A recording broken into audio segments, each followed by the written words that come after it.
Hello friends, यदि आपके father, mother, brother, sister किसी को ब्लड प्रेशर का प्रॉब्लम था तो क्या चांस है कि आपको भी ब्लड प्रेशर का प्रॉब्लम होगा? कितना फ्रीक्वेंटली आपको चेकअप कराने की आवश्यकता है? कितना अग्रेसिवली आपको मॉनिटरिंग की आवश्यकता है? और क्या हर व्यक्ति जिसके पेरेंट्स को हाइपरटेंशन था उनके बच्चों को भी हो जाएगा? और क्या हर व्यक्ति जिनके पेरेंट्स को हाइपरटेंशन था उनके बच्चों को पहले से दवाई चालू कर देनी चाहिए कि बीपी ना हो? इस पर डिस्कशन करेंगे कि जेनेटिक प्रीडिस्पोजिशन का क्या रोल है हाइपरटेंशन यानी ब्लड प्रेशर वाले पेशेंट्स में। टॉपिक पर जाने से पहले जो लोग हमारे चैनल पर नए हैं उन्हें रिक्वेस्ट करूंगा कि चैनल को सब्सक्राइब करें, वीडियोस को लाइक और शेयर करें। हाइपरटेंशन का इनहेरिटेंस बहुत कॉम्प्लेक्स होता है। बहुत सारे जीन्स में थोड़े थोड़े प्रोटीन्स और जो मिनरल्स का मेटाबॉलिज्म है या अलग अलग तरह के एंजाइम्स का मेटाबॉलिज्म जो है उस पर डिपेंड करता है हाइपरटेंशन। ये सिर्फ एक जीन में डैमेज हो जाए और उससे हाइपरटेंशन हो जाए ऐसा नहीं होता।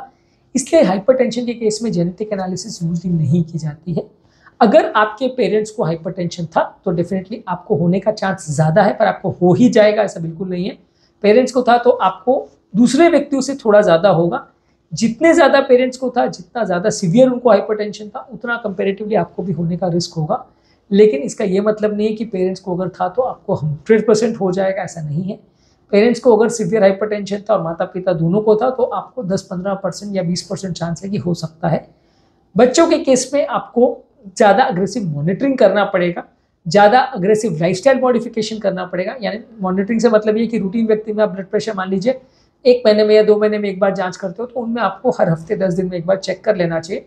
या अगर हाइपरटेंशन एक बार डायग्नोज हो जाए तो बार बार फ्रीक्वेंटली करना चाहिए।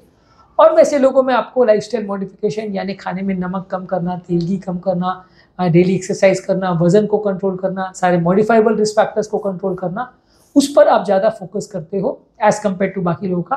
लेकिन जेनेटिक एनालिसिस आप यूजुअली वैसे पेशेंट्स में उतना नहीं करवाते, क्योंकि हाइपरटेंशन के लिए कोई सिंगल ऐसी जीन है ही नहीं जो रिस्पॉन्सिबल है।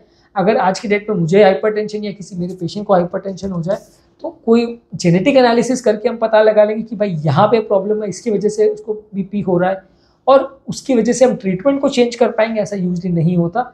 इसलिए हाइपरटेंसिव पेशेंट्स में कोई जेनेटिक एनालिसिस मोस्टली नहीं की जाती है।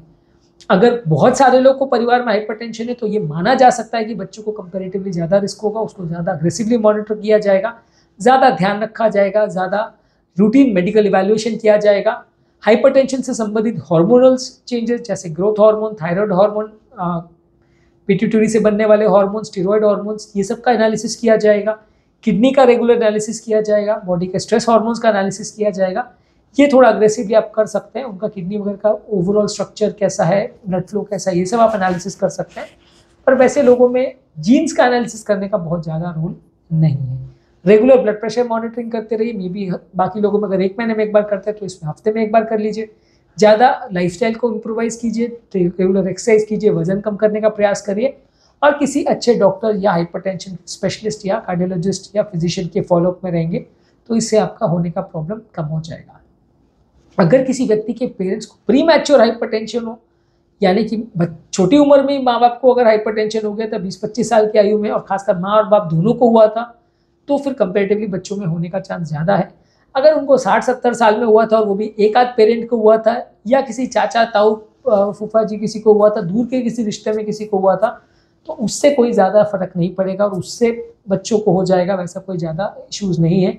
वैसे केस में आपको बच्चों के लिए बहुत ज़्यादा अग्रेसिव होने की आवश्यकता नहीं है।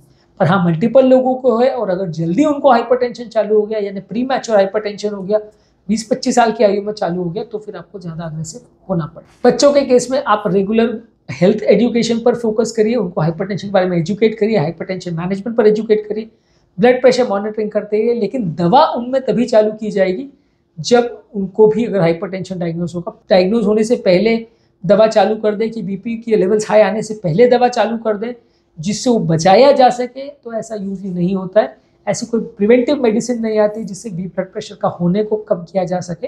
ज़्यादातर पेशेंट्स में जब ब्लड प्रेशर वैल्यूज़ हाई आती हैं तो फिर मेडिसिन से उसको उस समय करेक्ट किया जाता है। वैसे लोग को ज़्यादा अग्रेसिव विजिलेंस पर रखना पड़ता है, पर पहले से दवाई चालू करने का बहुत ज़्यादा ज़रूरत नहीं है। और यदि आपके दोनों पेरेंट्स को भी अगर हाइपरटेंशन था तो भी आपको हाइपरटेंशन हो जाएगा, इसका चांस 10-15% से ज़्यादा नहीं है। इसलिए ऐसा मान के घर पे बैठ जाए कि नहीं मेरे पेरेंट्स को हाइपरटेंशन था मुझे तो होगा ही होगा, ऐसा कोई ज़रूरी नहीं है। आपको 80% चांस शायद ऐसा है कि अगर पेरेंट्स को दोनों को भी हाइपरटेंशन है तो भी 80% चांस है कि आपको नहीं होगा। जितना ज़्यादा उनको सीवियर है और जितना ज़्यादा जेनेटिक उनको प्रॉब्लम है उसके हिसाब से चांसेस आपके बढ़ जाएंगे। और कई बार ये सारी चीज़ें एनवायरमेंटल चीज़ों से भी इफेक्ट होती है कि क्योंकि पूरे परिवार में सब लोग ज़्यादा नमक खाते हैं, इसीलिए इस पर्टिकुलर व्यक्ति को भी प्रॉब्लम हो गया। क्योंकि सारे लोग, कई लोग फैमिली में आपने देखा होगा कि परिवार में सब मोटे हैं, तो वो मोटे इसलिए नहीं है कि सबका जेनेटिक प्रॉब्लम है, वो मोटे इसलिए क्योंकि उस घर में फैट वाली चीज़ें ज़्यादा लोग खाते हैं, तो इसलिए ज़्यादा मोटे हो जाते हैं। तो वो चीज़ों में अगर आप ध्यान रखोगे तो सबका ही वजन कम हो जाएगा।